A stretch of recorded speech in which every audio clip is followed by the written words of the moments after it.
अपने शहर में कमाई राजा जी ले लेना राजा ये बलून ले लेना राजा ये बलून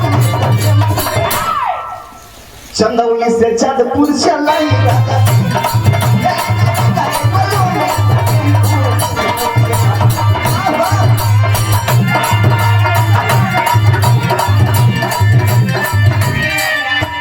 पहली बंदेली के अपने ऊपर थोड़ा सा के विचार कर कि चेहरे का लड़का रहा इसके मन में कहानी गढ़ी के लिए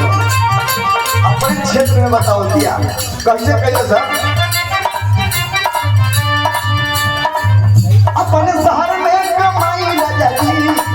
अपने शहर में कमाई राजा जी ले लेना राजा ये बलून ले लेना राजा ये बलून चंदौली से चाँदपुर चलाई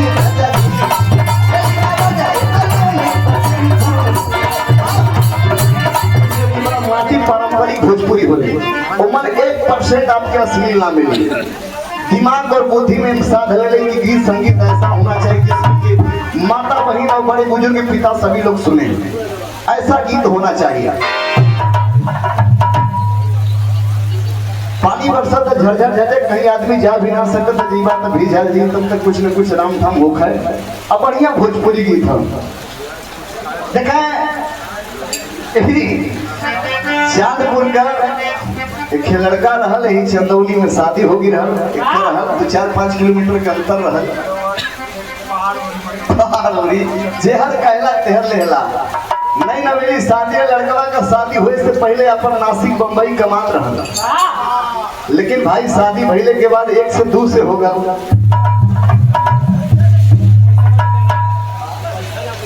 भाई देखा पैसा कमाए बदे आदमी बाहर जात रहल पहले तक कमाए घर दुआर देखे तो माई बहू शादी कर दिलन तो शादी कर दिलन तो भाई बहरा चढ़ गल बहरा पहले कमात रहल लेकिन जब भाई 1 से जब 2 भल तो भाई मेहरारू के चिंता बढ़ गई माई बाबू का खेल रखा बाबा मारे कर भैया देखे धीरे धीरे लहा लो भैया बहुत बढ़िया गीत सुने आप लोग ये गीत आप लोग के बड़ा पसंद आई बाबूजी बहुत बढ़िया गीत है भोजपुरी के छल्ला बहुत अच्छा लगी आप लोग के तो वो लड़कवा कमा नहीं रही शादी होती जब घरे बहुरी आई तब फिर वो अपन भाई 2-4-5 दिन बाद बोरिया बिस्तरा लेके लगल बांधे बाहर जाए बदे कि भाई पापी पेट का सवाल है लेकिन औरतिया हाथ जोड़ के हाथ पकड़ के हाथ जोड़त उनके पैर पकड़ थे गिरत है कि राजा आप चल जीवा तो हम कैसे रहो हे कमिया पर तरस खा बहुत बढ़िया हर एक परिवार की बात है लेकिन वह औरतिया कहले बा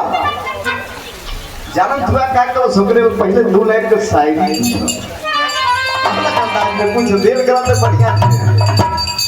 औरतिया की हो रहा है कि कहते मनावत है के राजा ऐसे मत करा अरे जान मेरे जान अरे जान मेरे तुम ही हो औरतिया कहते कि राजा हे कमिया पर तरस खा आप चलीबा करे तो हम कैसे गुजारा अपन जिंदगी कैसे हम बिताई ये भोजपुरी है वहाँ तो ना कभी लेकिन भाई सुना जाएगा अरे जान मेरे जान अरे जान मेरे तुम ही हो कोई देखे ईद का चाँद मेरे तुम ही हो के हाथ पकड़ के कहते कि राजा सुना कमरा में बैठा के बहुत बढ़िया गीत बा का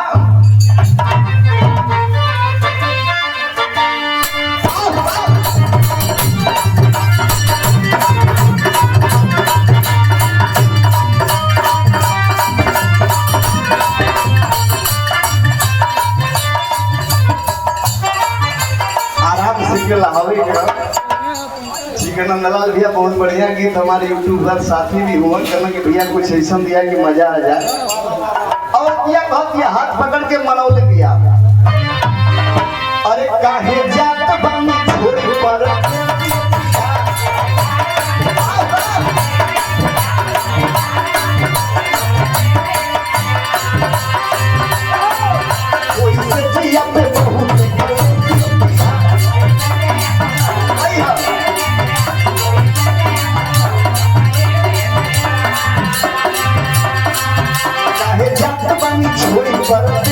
पिया कोई दिया बहुत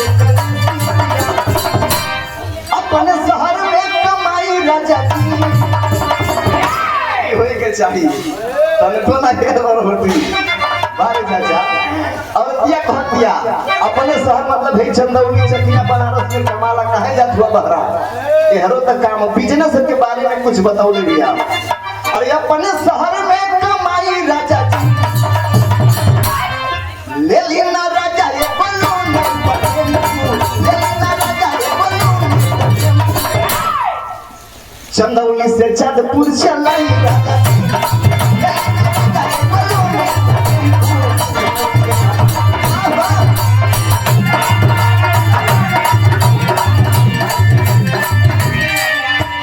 पहली बंदेली के अपने ऊपर थोड़ा सा के विचार कर कि चेहरे का लड़का रहा इसके मन में कहानी गढ़ी के लिए अपने क्षेत्र में बताओ दिया कैसे कैसे सर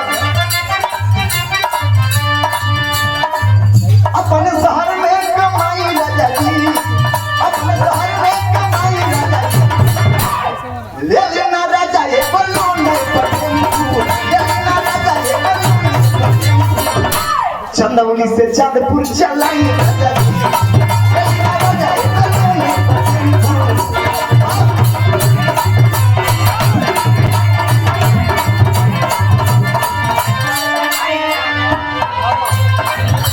बहुत बढ़िया होती है कहती है निहोरा होकर अपने आदमी से अपने दिल के बात कहती है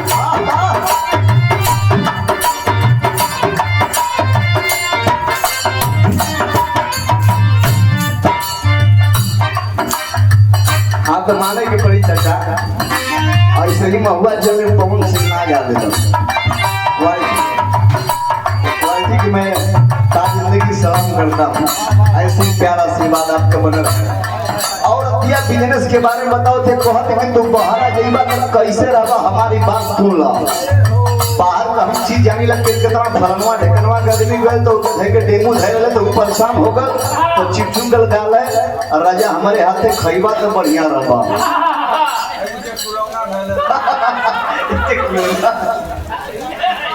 अब दिया कह दिया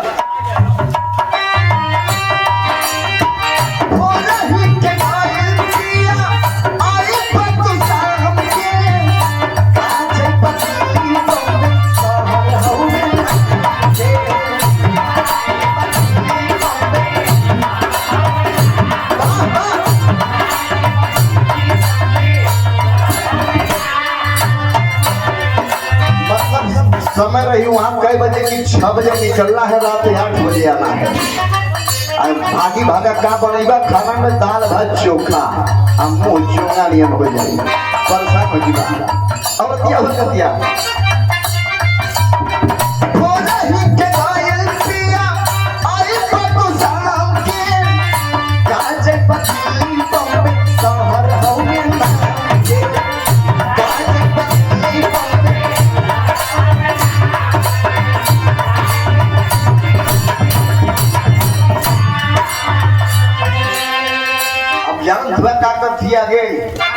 गांव भर में आप लोग देखबा दियांगरा पर बढ़िया से दहेड़ी में दूध उध रखा रहेला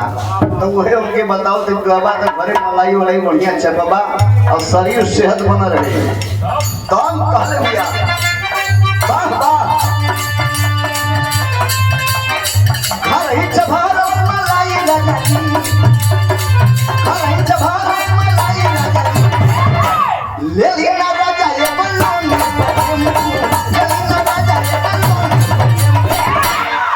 चंदौली से चांदपुर दौड़ाई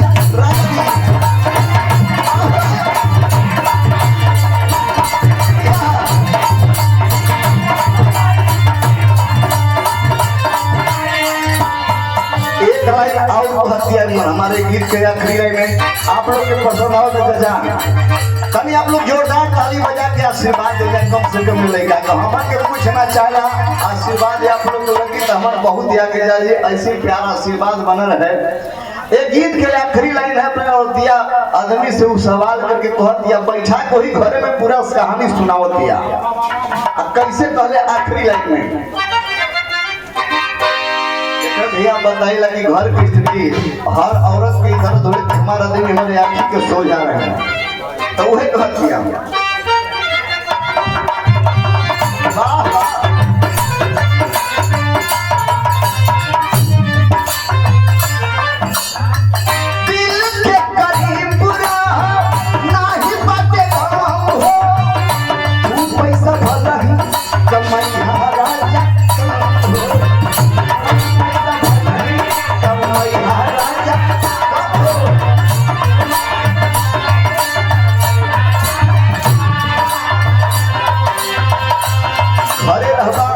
बढ़िया आखी के सो जा रहा नाम नम के 4,000 10,000 5,000 में काम हो जाए चाहिए।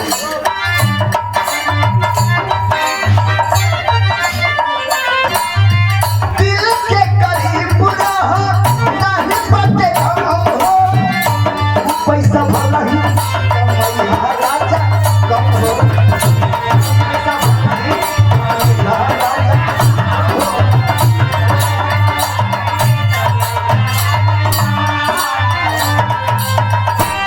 लास्ट लाइन में ही बताओ दिया अपन समझेले कि बाकी कहता आगे तो हार इच्छा रह जाओ।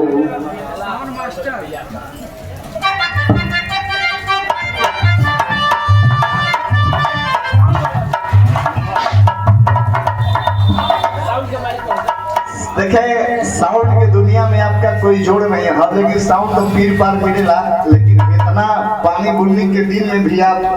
बड़ा बढ़िया सजा के रख ले गावे को तड़को भागना बा।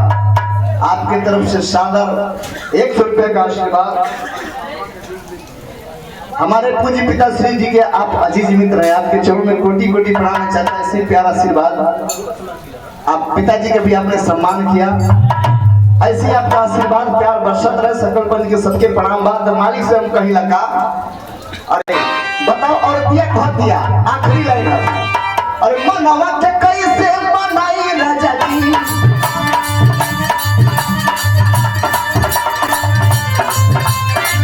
मनवा के कैसे मनाई राजा जी, ये मान के कैसे मनाई राजा जी। आखिरी लाइन हमारे गीत का कि राजा मान जा हमारो दुख तकलीफ समझा। अरे मनवा के कैसे मनाई राजा जी, ले लेना राजा रे बोलो